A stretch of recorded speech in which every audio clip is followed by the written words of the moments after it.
14 जून जागतिक रक्तदान दिन म्हणून अख्ख्या जगात साजरा केला जातो।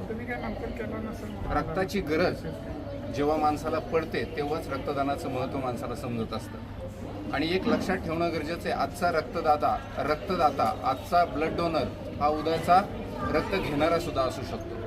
त्याच अनुषंगानं रक्तदान करणं काळाची गरज आहे।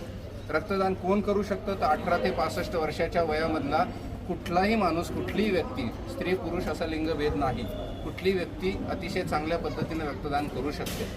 त्यांचं वजन हे 45 किलोच्या पुढं पाहिजे अशी व्यक्ती, सुदृढ व्यक्ती रक्तदान करू शकते। त्यासाठीच्या काही प्रायमरी टेस्ट असतात, ते ब्लड डोनर कॅम्प घेणारे आवर्जून चेक करत असतात।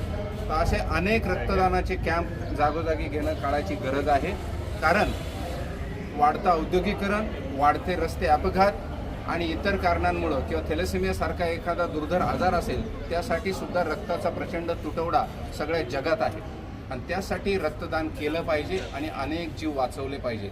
आज आमच्या नांदेड सिटीमध्ये कलाश्री या सोसायटीनं अतिशय सुंदर असं रक्तदानाचं आयोजन केलेलं आहे आणि त्यासाठी खूप चांगला प्रतिसाद लाभलेला आहे। याचंच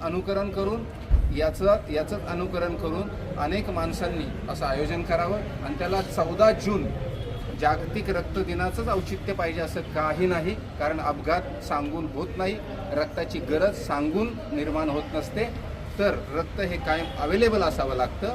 ही सर्वांना विनंती आहे, रक्तदान करा आणि जीव वाचवा।